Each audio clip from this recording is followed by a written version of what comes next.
Welcome to my YouTube channel student chance. నేను చెప్పాను కదా 1 వీక్లో నోటిఫికేషన్ వదులుతారని. నేను చెప్పినట్టే వదిలారు. C23, C20, C16 యొక్క ఎగ్జామ్ నోటిఫికేషన్ వదిలారనమాట. ఇక్కడ చూడండి, రెగ్యులర్ అండ్ సప్లిమెంటరీ. C23 వాళ్ళకి 3rd sem regular, first year supply. ఎవరైతే ఫస్ట్ ఇయర్లో ఫెయిల్ అయింటారో వాళ్ళు ఫీజు కట్టుకొని ఇప్పుడు వచ్చే అక్టోబర్ ఎగ్జామినేషన్లో రాయొచ్చు అనమాట. అండ్ అలాగే C20 వాళ్ళకి 5th సెమ్ ఫస్ట్ బ్యాచ్, ఎవరైతే ట్రైనింగ్ పోకోకుండా 5th సెమ్ చదువుతాడు కదా వాళ్ళకి వచ్చేసి ఎగ్జామ్స్ ఉన్నాయి. 5th sem regular, first year, 3rd sem, 4th sem and 5th sem అంటే ఇప్పుడుది ఆ ఎగ్జామ్స్ ఉన్నాయన్నమాట. ఇప్పుడు సప్లి కూడా రాసుకోవచ్చు. ఎవరైతే 21 సిరీస్ వాళ్ళు ఫెయిల్ అయింటారు కదా వాళ్ళు కూడా రాసుకోవచ్చు సప్లి. అందుకే 5th సెమ్ ఇచ్చారు. ఇక 616 వాళ్ళకి first year, 3rd sem, 4th sem and 5th sem రాసుకోవచ్చు. అండ్ అలాగే మనకి కంప్యూటర్ ఇంజనీరింగ్ కానీ, సివిల్ ఇంజనీరింగ్ కానీ ఇక్కడ బ్రాంచెస్ ఇస్తారు, వెళ్ళి మీరు చూసుకోండి. నేను డిస్క్రిప్షన్లో లింక్ ఇస్తాను, వెళ్ళి డిస్క్రిప్షన్లో లింక్ చెక్ చేయండి. ఓకేనా? ఇప్పుడు మనం రూల్స్ చెక్ చేద్దాం. ఇక్కడ candidates who are admitted into C16 year 3 years diploma course in the academic year 2016లో, 2017లో అండ్ 2017 అండ్ 2018లో ఈ సంవత్సరాలలో ఎవరైతే స్టూడెంట్ చేరింటారో వాళ్ళు వచ్చేసి నవంబర్ 2024 ఎగ్జామినేషన్కి అలో లేదనమాట. ఎవరైతే 2016 కానీ 2016 to 2017, 2017 to 2018 ఎవరైతే అడ్మిట్ అయింటారో డిప్లొమాలు వాళ్ళకి నవంబర్ 24 ఎగ్జామినేషన్ రాయడానికి అలో లేదు. ఓకేనా? ఎలిజిబుల్ లేదు.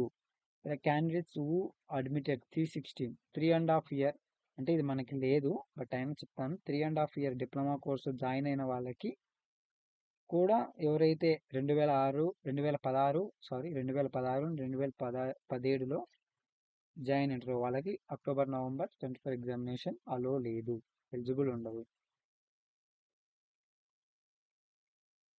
Candidates who are appeared 325th sem Mr. June 2024 and exam are not eligible.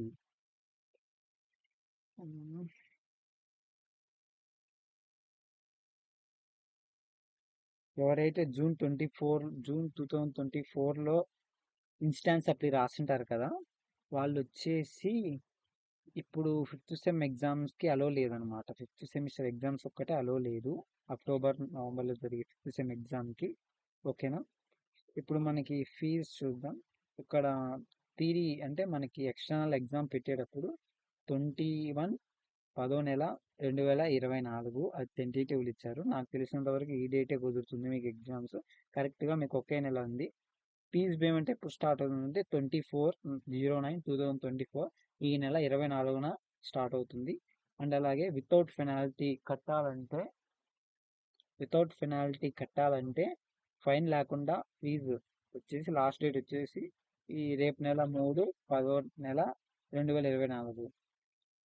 Penalty అయితే విత్ పెనాల్టీ అయితే లాస్ట్ డేట్ ఎవరైతే లాస్ట్ డేట్ తర్వాత కూడా మీరు మర్చిపోయి కట్టుకోకుండా ఉంటారో విత్ పెనాల్టీ లాస్ట్ డేట్ వచ్చేసి 6వ తారీఖు రేపు నెల 10వ నెల 2024. ఇంకా మీరు నాకు తెలిసినంత వరకు ఈ డేట్లోనే కట్టేయండి, ఈ డేట్ వరకు తెచ్చుకోకూడదు. ఓకేనా? ఈ డేట్ లోపునే ఫీజు కట్టేసుకోండి. ఫీజు ఎంత అంటే 550 అనమాట. ఒకవేళ 3వ తారీఖు తర్వాత కడితే మీకు ఫైన్ అనేది 600 అనమాట.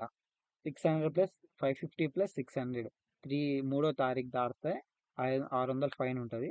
ఒకవేళ 600ది కూడా 600 ఫైన్ అంటే ఫైన్ పడిన తర్వాత కూడా మీరు కట్టుకోకుంటే 3000 ఫైన్ పడుతుంది. ఓకేనా? ఎవరైతే అటెండెన్స్ తక్కువ ఉంటుందో వాళ్ళకి కండోనేషన్ ఫీ ఉంటుందండి. ఖచ్చితంగా మీ కాలేజీలో కట్టించుకుంటారు. ఒకవేళ మీ కాలేజీలో ఎగ్జామ్ ఫీజు మటుకు కట్టించుకున్నట్టయితే ఇప్పుడు కొంచెం లింక్ పెట్టాలన్నమాట. డబ్బులు కడితేనే మేము ఎగ్జామ్ ఫీ కట్టించుకుంటాం అని ఉంటుంది. మీరు ఏం చేస్తారంటే బయట కట్టేసేయండి, హాల్ టికెట్ అప్పుడు చూసుకుందాం. ఓకేనా? థ్యాంక్ యూ అండి. నేను ఇంకా ఇంపార్టెంట్ క్వశ్చన్లు అన్నీ మీకు సెండ్ చేస్తాను. అండ్ అలాగే C23 ఎవరైతే కొత్తగా C23 ఎగ్జామ్స్ రాస్తున్నారో వాళ్ళకి నేను క్వశ్చన్ పేపర్ ప్యాటర్న్ ఎలా వస్తుంది, మార్క్స్ ఏంటి అని నేను ఒక వీడియో చేస్తాను. ఓకేనా? ఫర్దర్గా థ్యాంక్ యూ అండి. బాయ్.